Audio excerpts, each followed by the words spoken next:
diajak jalan-jalan oleh Pak Dirut JSC, Bapak Bambang.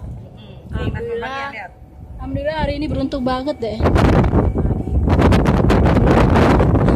Pak Ben juga, Mbak? Halo. Nah, ini masuk untuk ketemu Mas Bambang. untuk Ya, Dirut JSC. Jadi kita diajak jalan-jalan keliling. Sip. Makasih Mas Bang. Kita sekarang lewat di depan venue voli pantai. Voli pantai. This is the only one permanent venue in Indonesia. Oh. Permanent venue. Yang lain-lain hanya temporary venue. Temporary venue.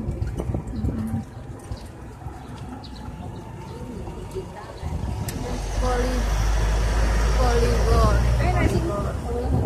Merosot ya.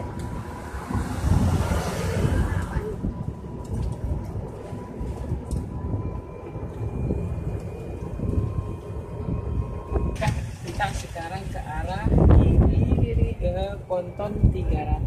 Nah, di situ nanti Bu, kita akan melihat start daripada triathlon, atlet triathlon yang akan melakukan start renang sepanjang 1.500 meter di Danau Jakabaring Sport City ini. Lokasinya ada di sebelah kiri kita, di depan ini yang kita sudah persiapkan. Signage yang ada di air, pelampung-pelampung juga sudah kita pasang. Tadi siang kita juga sudah melakukan assessment, yakni course route ya yang kita lalui. Besok juga masih dilakukan sekali lagi course route bagi pesepeda dan pelarinya. Kalau renang sudah dilakukan ini di sebelah kiri kita. Itu juga sudah dilakukan pembuatan oleh tim lifeguard kita yang ada di Danau Jakabaring, signage dan juga pembersihan. Sip.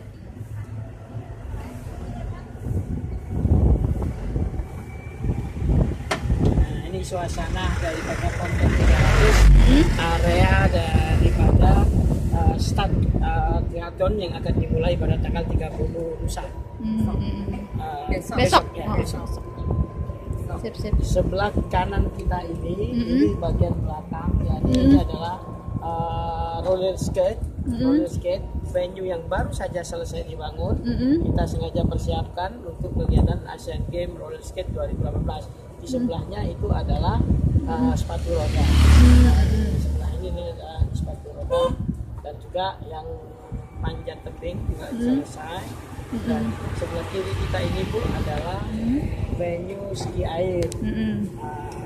Venue ski air, cuma untuk di Asian Games ini ski air tidak dipertandingkan di area Jakabaring, tapi dipertandingkan di Ancol. Di Ancol.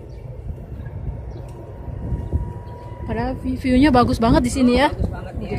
Ini luar biasa. Nah ini nih.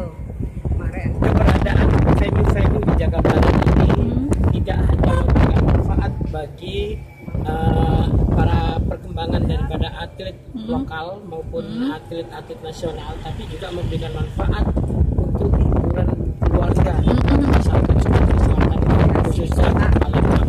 Dan tahun 2017 bulan Mei, Presiden Republik Indonesia sudah mengeluarkan impresnya bahwa satu-satunya spot tourism destination yang ada di Indonesia yang sudah dicanangkan melalui impres hanya Jakabaring Sport City. Dari Jakabaring Sport City, Bambang Suprianto melaporkan. Pensiun kalau kita ya. Luar biasa.